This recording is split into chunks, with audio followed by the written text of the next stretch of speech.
Olá, alunos! Tudo bem com vocês? Felizmente temos essa plataforma que é o YouTube. Assim, nesse momento tão complicado que todos nós estamos vivendo, eu venho aqui utilizar essa situação para corrigir uma lista de exercícios que eu tenho com vocês. Curioso é que o nosso último conteúdo trabalhado em sala de aula foi ecologia de populações, ou mesmo chamado de dinâmica de populações. Esse assunto muitas vezes pergunta, mas pra que, né, que eu tenho que estudar isso, o que isso muda na minha vida, né? Assim, não só esse assunto, como vários da biologia, os alunos costumam questionar, né, por que a gente está aprendendo isso. Então veja só que curioso o que a gente está vivenciando agora, né? Esse isolamento nas nossas casas está totalmente relacionado com esse conteúdo que a gente estava aprendendo em sala de aula. Vou só fazer uma pequena revisão aqui com vocês. Lembra que a gente estava estudando, né, determinados conceitos como natalidade, mortalidade, imigração, emigração. Tudo isso, né, são fatores que aumentam e diminuem a quantidade de indivíduos numa população. Quando a gente pensa em população, a gente não fala só da população humana, mas população de árvores, população de bactérias, população de vários tipos de seres vivos.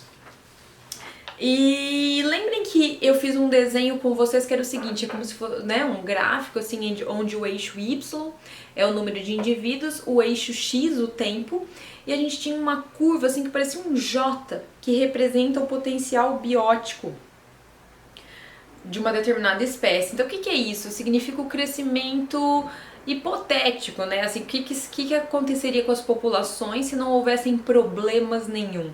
Então as populações iriam crescer exponencialmente, né? Fazendo um formato de J. Só que é o que ocorre na realidade? Não. Na realidade a gente tem uma série de resistências ambientais que barram esse crescimento exagerado. E aí as populações acabam crescendo numa curva do tipo S, que então ela começa devagarzinho, aumenta também rapidamente, mas depois ela atinge um equilíbrio, então ela fica num formato S.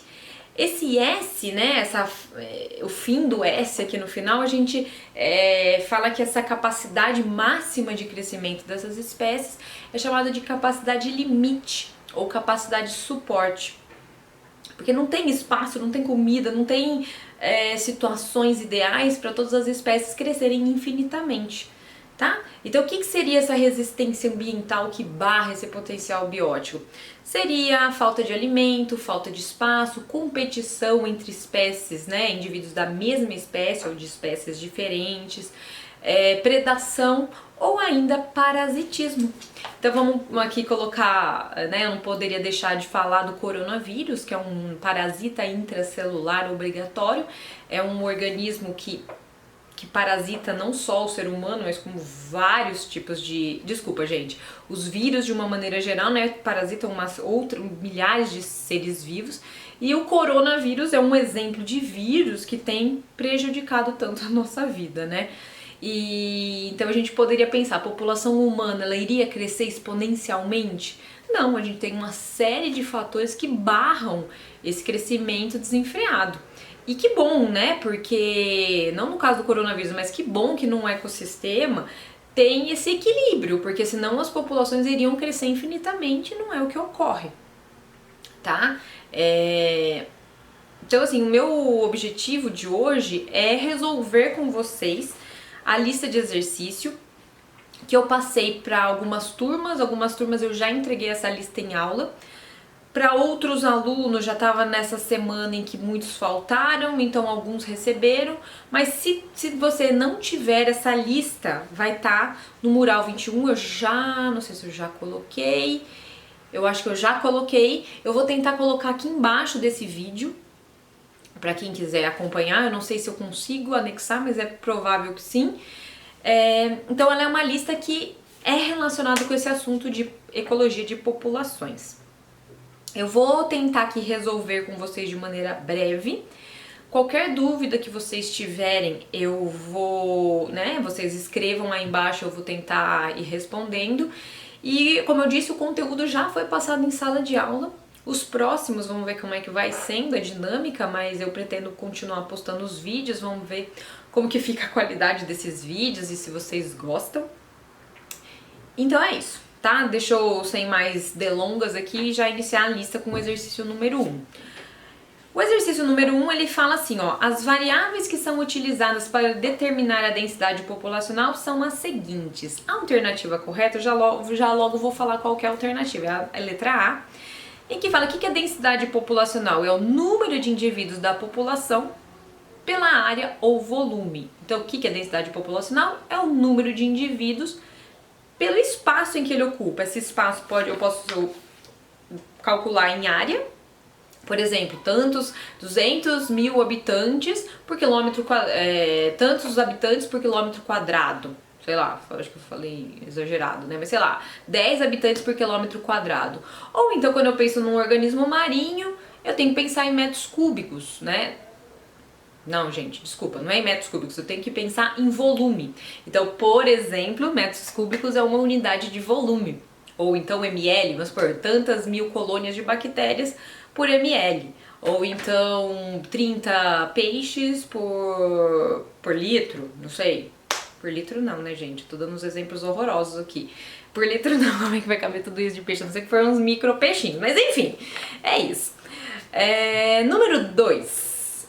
Em junho de 2018, foi vista no Parque Estadual de Itapuã uma onça parda. Esse evento não era observado há 15 anos. Considere as afirmações abaixo. Então, a afirmativa 1, a sentença 1. A onça parda é um carnívoro que pode ocupar o topo da cadeia alimentar nos ecossistemas? Verdadeiro. Número 2. A onça parda, ao consumir preás no seu ambiente, será uma consumidora terciária na cadeia alimentar? Não, ela seria uma consumidora secundária. Vamos pensar que aqui a onça se alimenta do preá, o preá vai se alimentar de um produtor. Então, o preá seria o consumidor primário e a onça estaria no lugar de consumidora secundária, tá? Ocupando o terceiro nível trófico.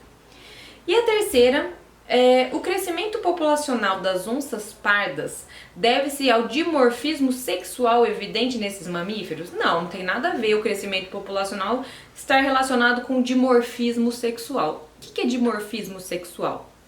É quando tem uma diferença nítida entre o macho e a fêmea.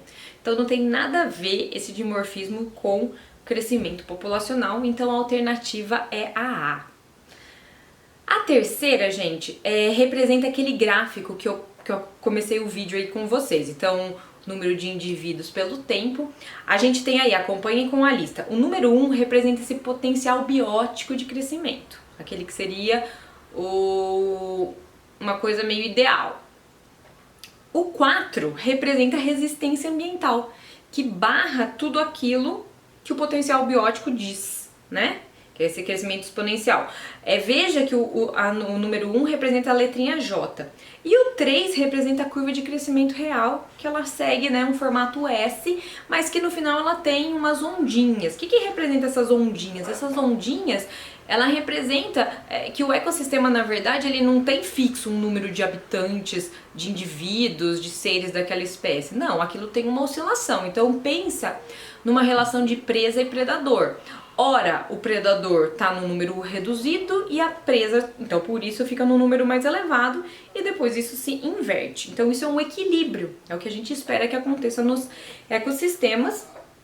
E o número 2 representa aquela carga biótica máxima, a capacidade limite ou capacidade de suporte daquele número de determinado número de indivíduos naquele ambiente onde ela vive. Isso não é um número fixo, depende das condições. Ok, gente? Então, qual que é a alternativa correta a respeito desse gráfico? Já vou falar que a verdadeira é a D, que fala que o número 4 representa os fatores bióticos e abióticos que regulam o crescimento populacional. Essa é a verdadeira. Lembrando que fatores bióticos são representados por fatores vivos, então vamos pensar assim, na competição, na predação, no parasitismo. E os fatores abióticos são representados, por exemplo, pelo clima. Então vamos pensar que temperaturas muito baixas para determinada espécie não é legal, então aquilo vai regular o crescimento daquela determinada população. ok? Número 4. Número 4, eu acho que eu não vou ler aqui para vocês. Está falando sobre alimentos orgânicos. Que os alimentos orgânicos, eles têm várias técnicas para né, várias características para ele ser um alimento orgânico. Aí fala que nesse sistema de produção de alimentos orgânicos, o controle de insetos é manejado por que coisa das alternativas? Então a letra correta é a D. Ou seja, a utilização de predadores naturais. Então, você utiliza predador natural, né? Um predador que iria se alimentar do inseto e joga naquela determinada plantação que você quer, que você está plantando. Então, isso faz com que você esteja imitando um ecossistema equilibrado. Você não está ali jogando veneno no meio ambiente. Ok?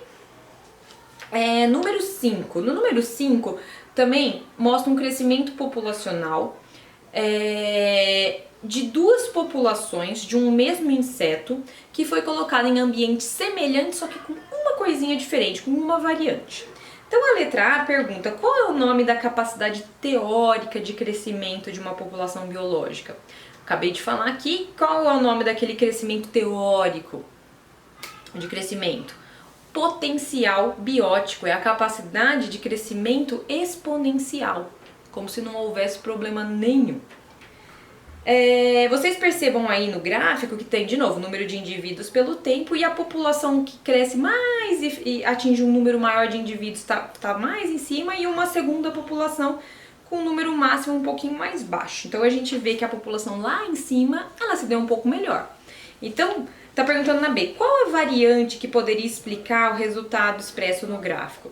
A gente poderia falar que a disponibilidade de alimentos foi maior para uma população do que para outra, porque quando você dá mais alimento para um do que para outro, né, do que uma população, que acontece? Aqueles indivíduos vão se desenvolver mais, vão se reproduzir e gerar mais descendentes. E a letra C pergunta: cite o nome de 3 outros fatores que em condições naturais podem interferir no crescimento de uma população. Então quais são os fatores que a gente também falou? Predação, parasitismo e competição. Exercício número 6. Em relação à dinâmica de populações, vamos dizer se é verdadeiro ou falso. Então vou ler aqui, ó. A densidade populacional é definida como o número de indivíduos presentes na comunidade que vive em uma determinada área ou volume? Não. Vocês risquem a palavra comunidade e coloquem aí população. Então é falso. A segunda, a curva de crescimento populacional real resulta na interação entre seu potencial biológico e a resistência ambiental? Sim, a curva de crescimento populacional real é aquela do tipo S e ela é resultado do que seria o potencial biótico, né, aquele crescimento exponencial, só que tem uma resistência ambiental. Então, se tem essa resistência ambiental, ela não vai deixar aquilo correr solto, então ela vai ir mais leve no final. Então, verdadeiro. Terceiro item. Qualquer população pode apresentar crescimento exponencial independente do meio em que vive? Imagina, de forma alguma.